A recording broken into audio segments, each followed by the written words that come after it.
Hey, what's going on, guys? Just thought I'd do a nice little update. And yeah, as you can see, I smashed my forehead very good. That's what that is. But, so it's about a week and a half later. I'm driving the IS every day with the manual swap and had no issues at all whatsoever. So I just thought I'd go over a few things and just let you guys know what I've been doing lately. One of the first things I did after I got the actual manual in, because I did a clutch damper delete, which I'll show you in a minute. The clutch pedal, okay, better angle this. The clutch pedal, okay, would literally grab, that's all the way at the floor, it would grab right there and end right here. And then you'd have the rest of this. So it's grabbing way too close to the ground. Now it literally grabs halfway like a normal, like it normally should. And the way I did that, and the way to adjust this clutch pedal, is down at the back behind the clutch pedal itself, where the master cylinder rod connects to the actual pedal. There's a little jam nut.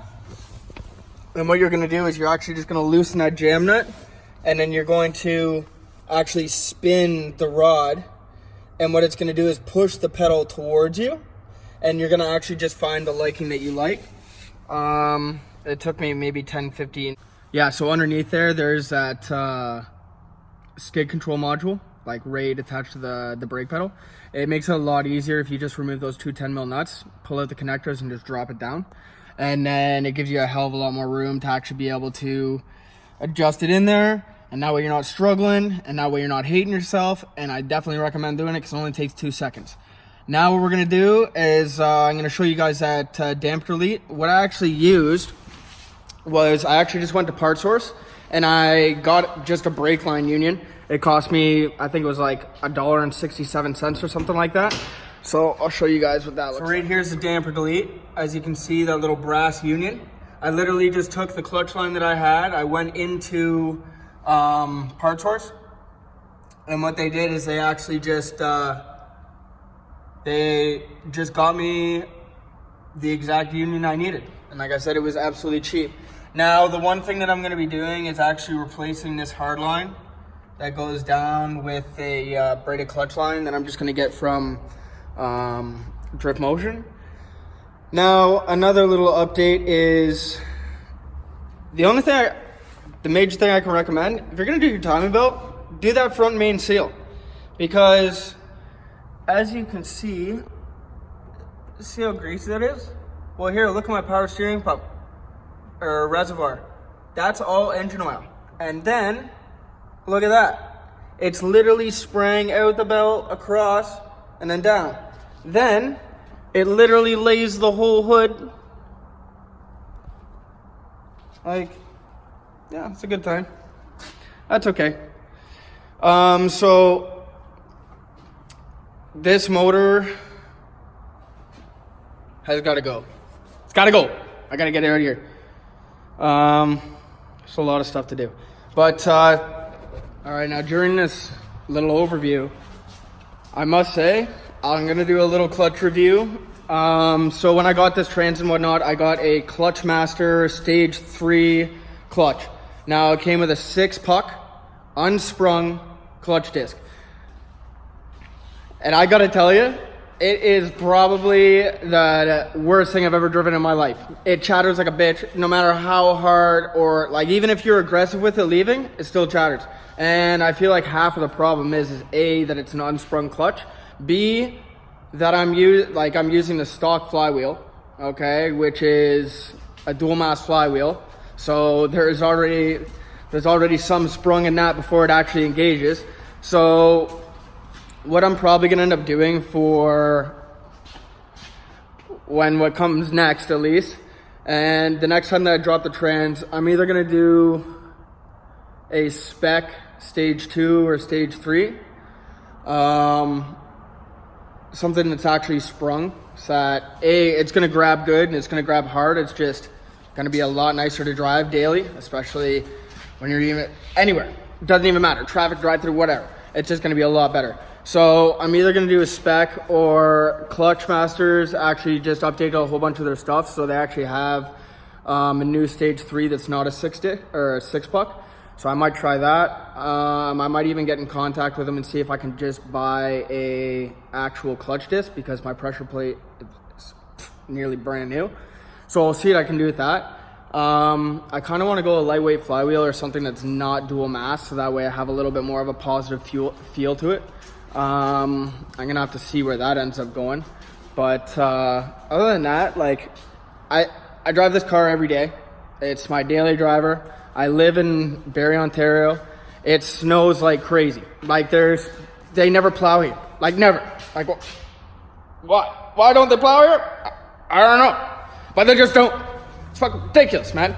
So, I must say, for this thing, even having a stage 3 clutch, yeah, you don't really have very much traction off start. But when you get going, she's a fun girl. She's a real fun girl. That's what I gotta say about that. And so yeah, like I say, the clutch works good and it grabs hard. It doesn't slip or anything. It's a little chattery off start and it grabs really hard. So I do not recommend getting a 6-putt clutch if you're gonna be driving it every day, unless you like the feeling of just being a straight up race car and having chatter through your driveline. Completely up to you, but not for me. So I'm gonna have to switch that one out.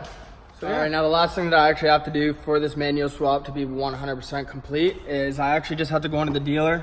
And like I said in the wiring instructions, I actually just have to take this ECU in and then get them to actually configure it, which I'm gonna do hopefully sometime this week. Extremely busy since the day I did the swap. And then once I get that in there, then I can actually swap this cluster in, which is a manual cluster, as you can see. There is no park, drive, neutral, reverse, any of that garbage. So those are the 2 last things that I need to do to actually finish that up.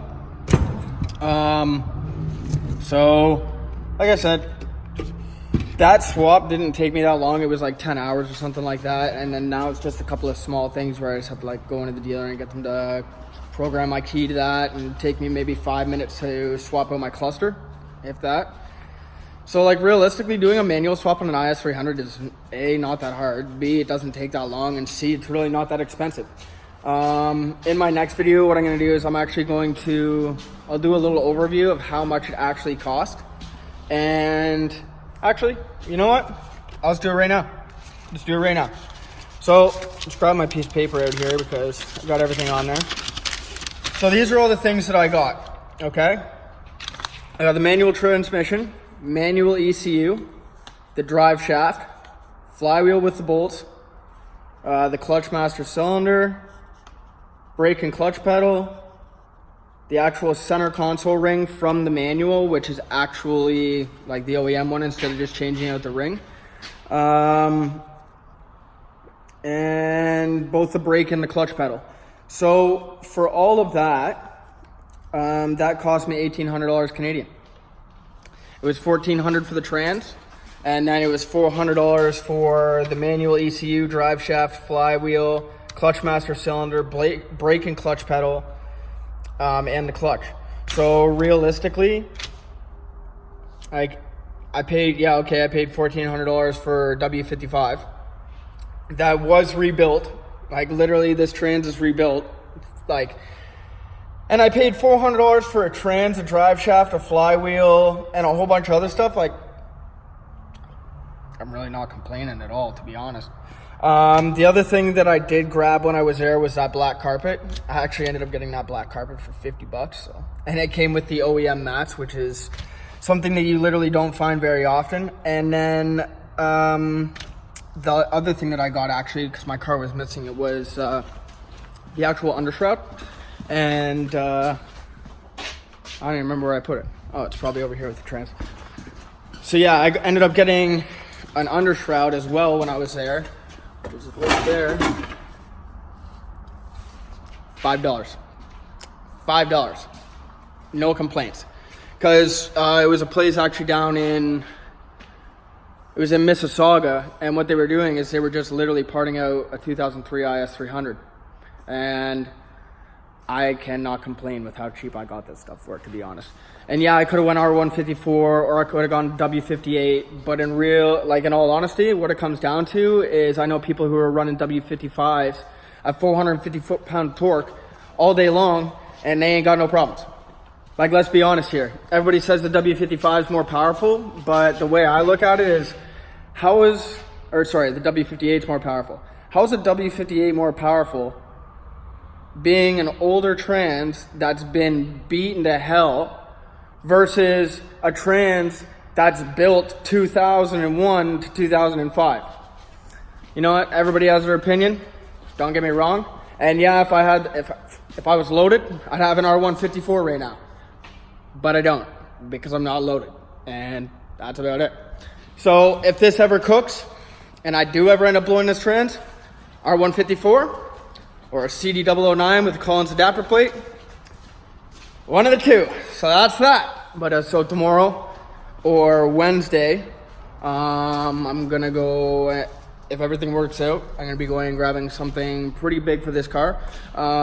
Just took me a little bit of time to get the money all situated out and whatnot. I must say this is probably the most excited thing that I'm excited for this car. So stay tuned, guys. Like, comment, subscribe, because crazy content is going to be in the works very soon. If you guys have any questions or anything, just let me know and I'll get back to you. Thanks, guys.